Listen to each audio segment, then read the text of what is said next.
ezali likambo ya soni ya komona tozokende de violation en violation ya constitution pendant que tolobi tosala état de droit slogan parce que l'état de droit ezali principe ya gouvernance en vertu duquel le gouvernant n'a pas gouverné bazali sous l'obéissance de la loi. État de droit ni koloba strict respect à loi.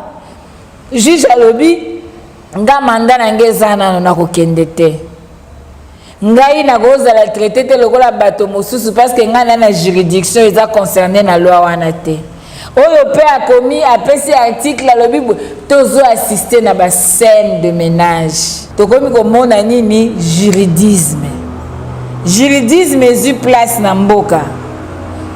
Oyo alobi ngande juriste ezalaka boy. Oyo kuna alobi ngande juriste ezalaka boy. Dans l'entretemps bato balobi ete bango basengeli nano bazala. Mais bosi bochaki bato mosusu wana ekozala ndenge nini.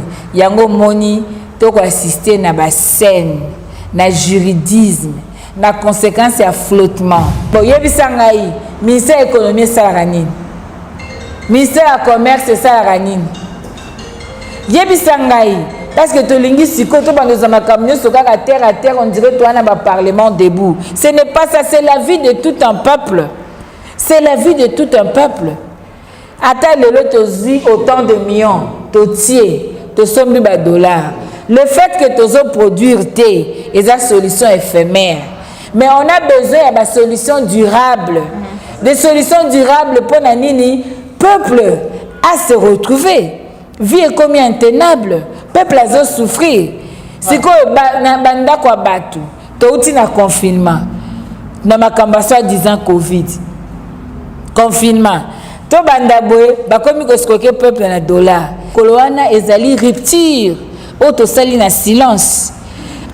Te pelisi bougie pour te lobby nous maintenant la flamme allumée. Désormais beaucoup de mabiso lisusu le quoi banyamate. Désormais tes histoires na biso na maboko.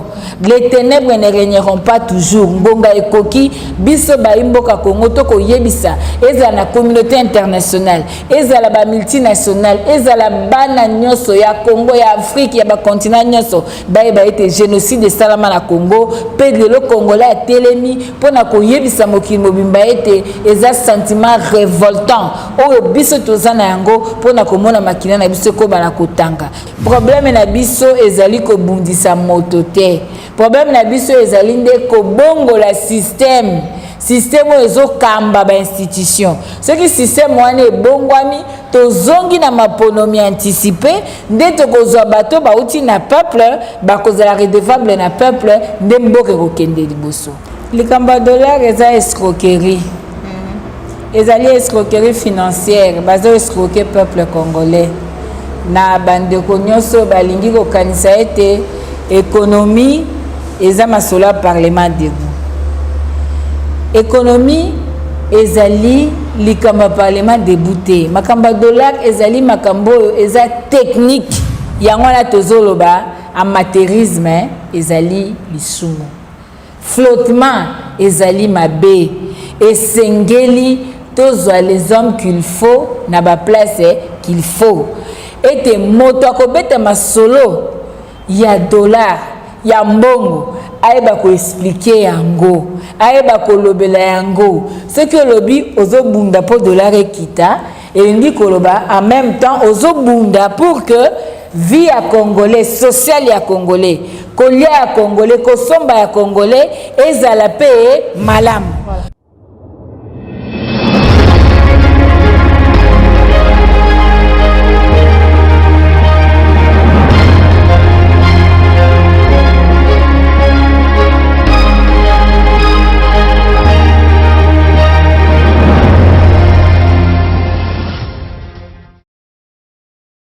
Et c'est encore quand on a kuna bino na merci na bino pour la confiance vous allez renouveler na kati la chaîne de vérité plus clair télévision merci na bino pour te boyambi biso sous lelo merci na yo papa la yombe ozami si ma caméra merci na bino so ba congolais o vous allez ko benga biso mikolo nyonso pona kotalisa biso pe kosunga biso na mosala vous allez kosala pona changement total ya mboka na biso République démocratique du Congo voilà et nous nazali esengo vraiment c'est la toute première fois pour la Joël Kombe mais na plus clair télévision les ali déjà azali mo messenia plus clair télévision to solana elelo azali moko ya ba communicateur ya la mbuka pe 4 na kati ya décidé ya président Martin Fayulu actualité politique azali ko faire couler beaucoup donc et ça livre sans plus tarder na kopesa mbote bonjour maman Chantal bonjour ndeko Joël mbote na baimboka nyonso na Congo na intérieur pe na diaspora mobimba voilà maman Chantal bonne santé na yo c'est vrai mes condoléances au Koufelaki mais quand même santé ça va oui merci tout n'est que grâce Nzamba bon Moïse c'est vrai c'était un peu dur mais par la grâce de Dieu nous sommes là au service à peuple. Voilà, maman Chantal Moutouna Liboso, et l'obisi Baïmbo Kebele, ils allaient date où il y a les 2 août, où déjà Banamboka Congolais en général, commémorer le génocide congolais, du Ceuta qui Nabino, a décidé par le président Martin Fayulu. C'est quoi l'objectif tout en commémorant la date wana? Ok, ndeko oyebi ke ba koki ko effacer histoire en mboka te. Likambo ko lekana mboka Congo eza likambo pasi. Ozomona ete bato bakokufa butu na moi, makila ya bato eza kotanga, bato bazozala na ba cimetière te. Milingo ezali kaka kolala quelque part. Pe moto akoki kotombola mongongo aloba ete ba Congolais bakokufa amonana kite.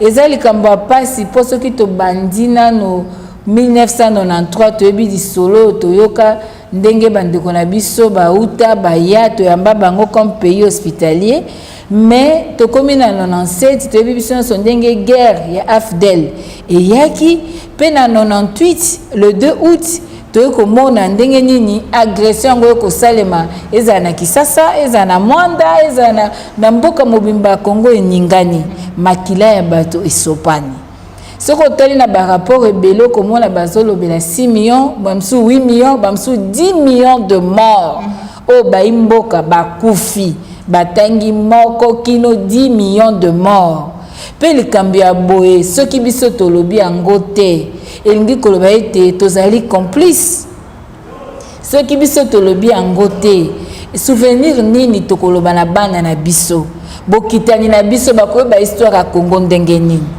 tozui awa oni ebimisi rapport mapping mais babombi yango na tiroir moyen baimboka Congo bayeba histoire ya mboka ezate moyen bato bakosala mabe bakotangisa makila bayeba te ete basengeli nde kozala na bisika ya boloko yango wana omoni le président élu Martin Fayulu lokola azali moto ya kovivre na complicité na population azali le choix du peuple azali moto alingi le bien-être ya Congo azali moto alobaki ete alingi a offrir ba Congolais ba opportunité pour na koluka ete ba se développer peso ko tali na programme ya campagne na ya lobaki il faut la revalorisation du capital humain ce qu'on tali na décidé biso to koloba il faut investir dans le citoyen congolais mais tango ba Congolais ba ko sila to ko investir pa ya banani yango moni na humanisme na bomoto na mayele pe na boanya na devoir à redevabilité attend que le choix du peuple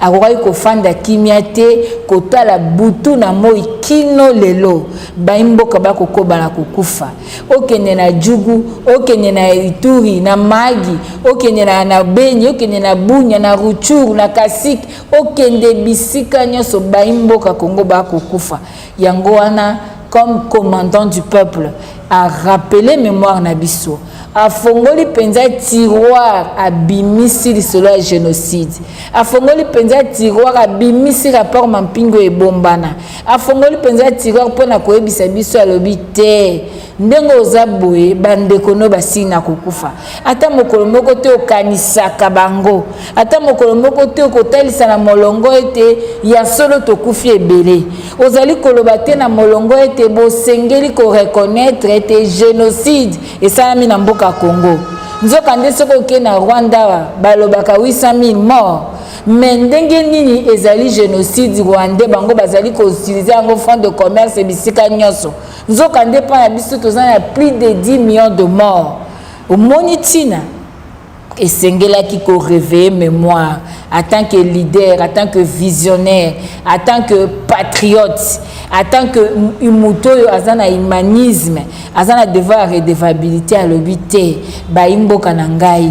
Le 2 août nde mabe kotaki na mboka. Le 2 août nde to bandaki kotanga bibembe ya koleka lisusu. Soki akei kotala ti ba guerre à 6 jours na Kisangani.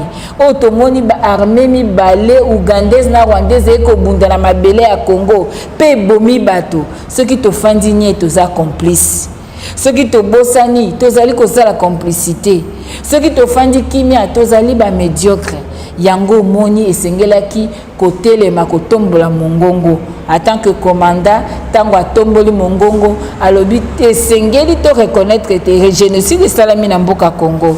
Et sengeli bato oyo basalaki génocide wana bazo etumbu yango to sengete tribunal ezala pona mboka RDC poto yeba bato oyo babomaki bato sort na bango kozala nini et sengeli molongo mobimbe ba ete chaque le 2 août bana mboka Congo batelemaka bakanisaka makila ya ba congolais oyo etanga maman Chantal alors que ba vous continuer gowa etanga ezoko bana kotanga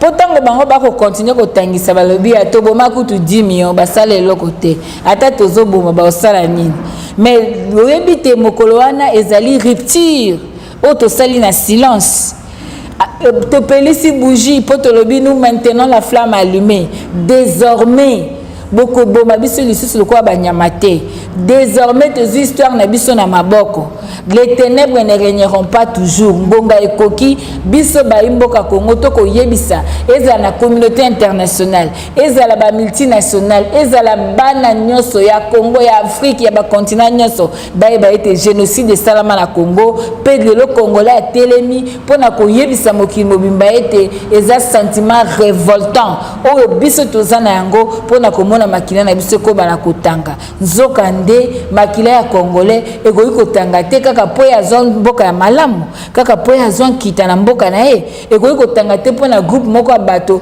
po na kobatela makambo na bango babandaka ko gérer ba groupe armé yango wana tina yo moni ete to telemi to pelisi bougie to lobi moto pela debout pour na ko réclamer il faut ba reconnaître génocide na mboko debout pour na ko réclamer ba exploiter rapport mapping debout pour na ko réclamer tribunal pour na ko sambisa ba bomi ba congolais na mabele na bisoa. Voilà maman Chantal lelo 13 personnalités ba ina proposition o ya bango ba bengi consensus pour na maitali maponami enfin que ceux qui lobby na 2023 maponami salami et ko ka vraiment ko sala mabu que esala mana lenges lelongo bani lo lenga malamu pour que tolo bela susu masolo ya vérité des urnes d'état mususu ko yaka ndeko mususu ko lobaka vérité des urnes était mazana façon mususu o ko exprimer ka ta mususu mécontentement na ye par rapport na maitali maponami mais kasi na kati ya ba proposition ya sortie ya crise ya mwana mboka président Martin Fayulu asilaka pe ko proposer pe likambo oyo etali réforme ya seni tango omoni bandeko mosusu baye na même proposition boyambi yango ndenge. Merci Ndeko tozo reconnaître nanu ete congolais nyonso aza na droit pe na liberté ya kopesa makanisi na ye mpona koluka mboka ekende liboso tokoki koloba te ete bato mosusu te bakoki kokanisa ete toloba ete likanisi eza kaka ya biso bana eside to ya président élu Martin Fayulu te makanisi moto nyonso aza na makanisi ya malamu tokopesa ye longonya tokosepela na ye mais likambo ezali ya koyeba ete le président élu Martin Fayulu août au février alobaki déjà pour na plan sortie de crise alobaki déjà pour na ba réforme parce que ezo senga te to sala ba formalité to lingi penza to extirper microbe oyo esali nini eboti ba infection na ba institution nzoka nde ba réforme oyo biso to ko luka na nzela plan de sortie de crise ezali ba réforme institutionnelle consensuelle, ezali ba réforme te oyo kosalema na kati ya parlement oyo eza artificiel lokola bandeko ya IDPS bango moko balobaki balobi ete majorité wana eza artificiel par na emprunté nanu kaka bamona bango na ekotoki kosala réforme te na kati ya parlement oyo ndeko Augustin Kabuya alobi ete badepute baza nommé tokosala réforme kuna te tokosala réforme te parce que biso toyebi ete côté kuna ezali représentation ya peuple te le choix de l'électeur eza respecté te yango tolobaki na nzela plan de sortie de crise ete esengeli ba force en présence toza na FCC toza na cash toza na lamuka tosala réforme pona koluka kotala na CENI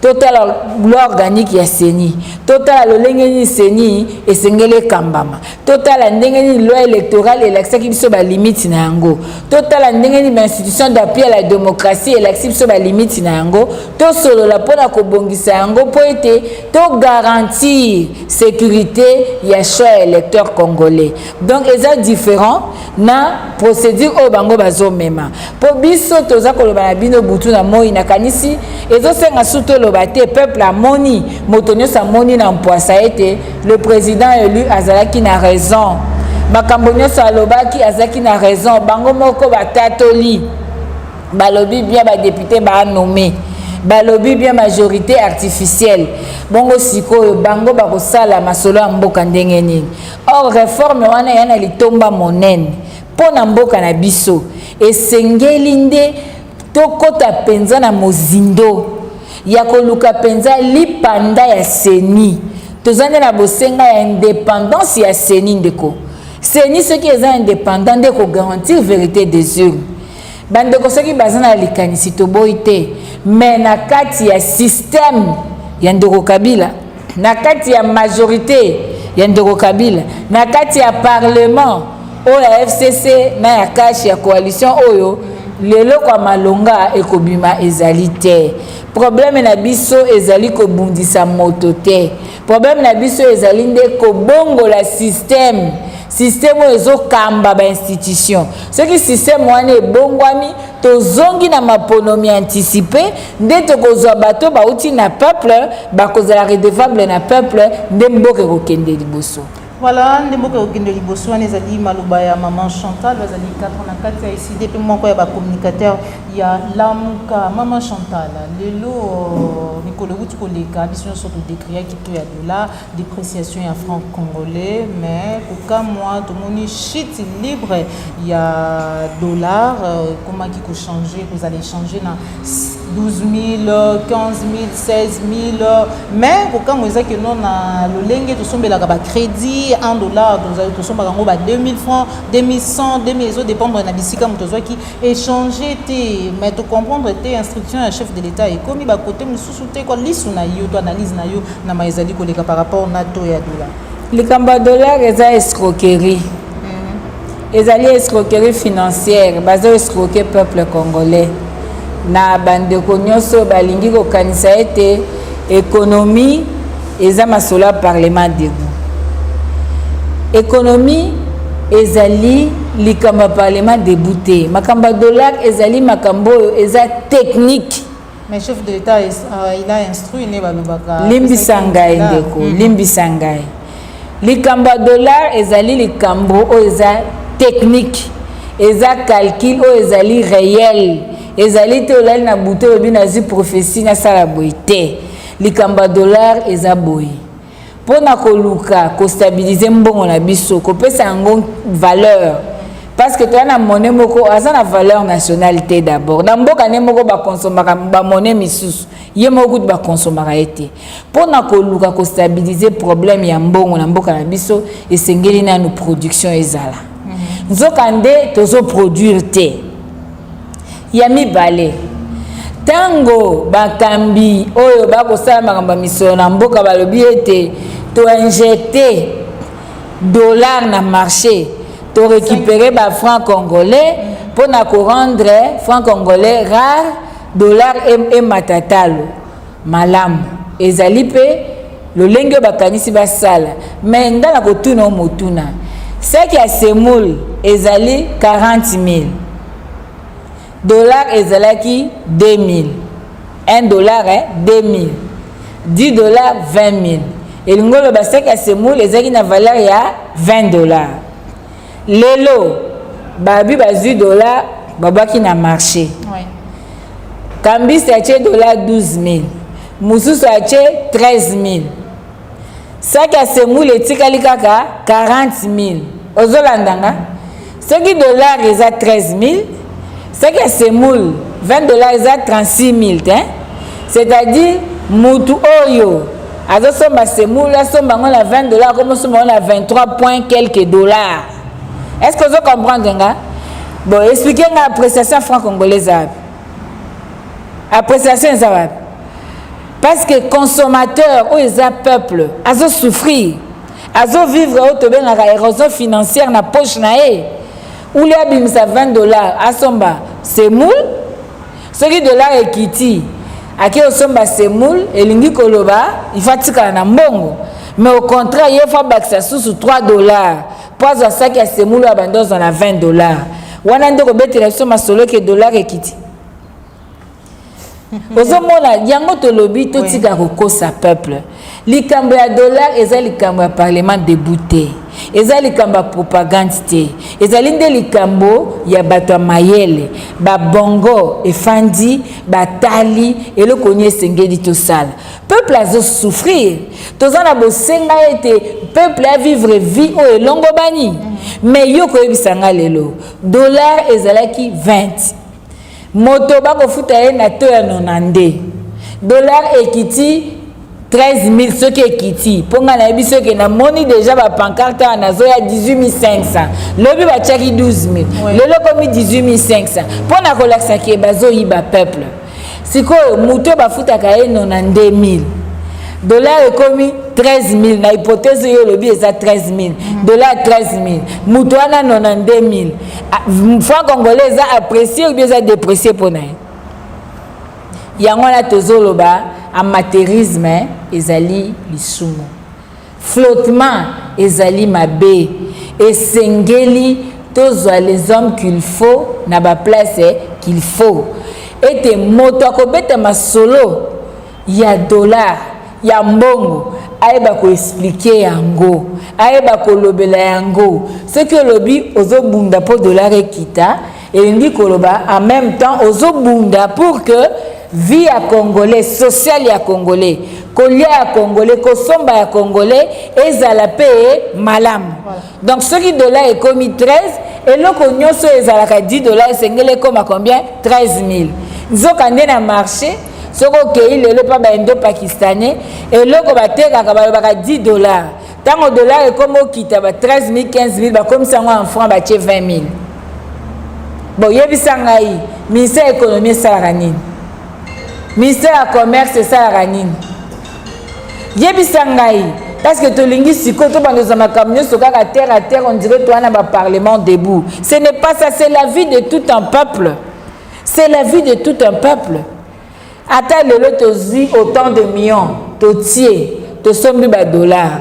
Le fait que tozo produire té et sa solution éphémère. Mais on a besoin de solutions durables.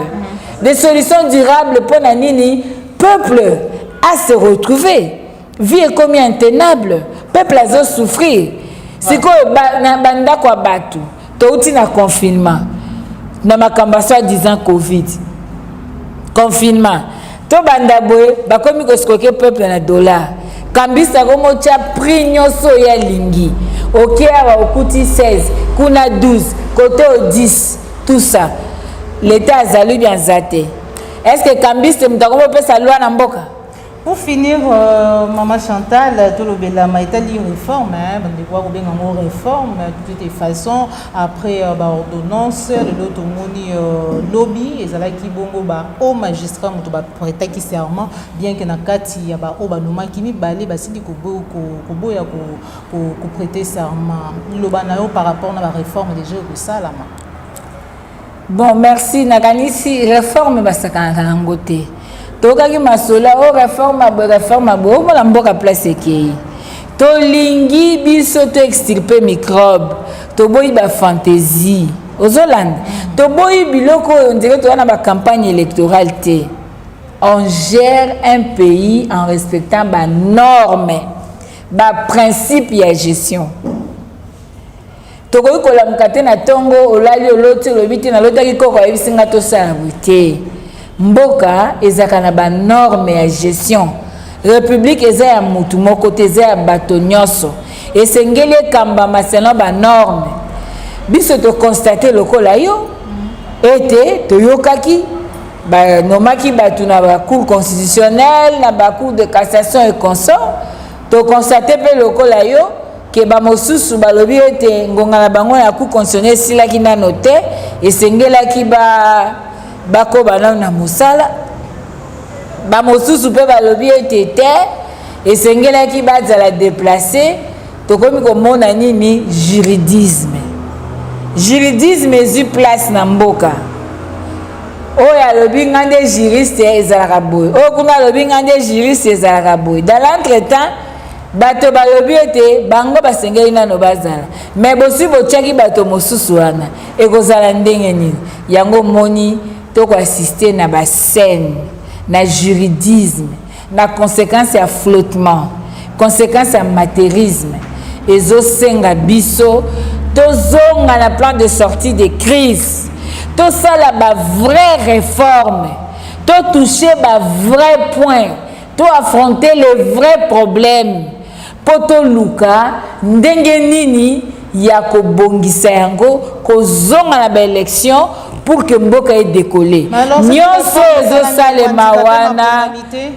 Nyonso ezosalema wana ndeko ezali na yango kaka kopakola mafuta ezali na yango kaka koambelire lilita oyo na kati vie eza te mikuwa ezali moto azalaka susu te totia bakaro tosala pierre tombale tobongisa me na kati eloko eza te.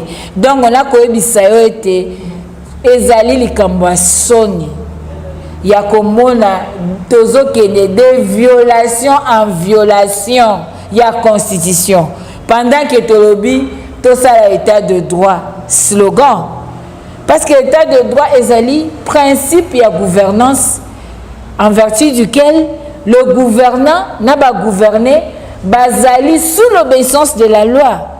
État de droit lingi koloba strict respect à loi.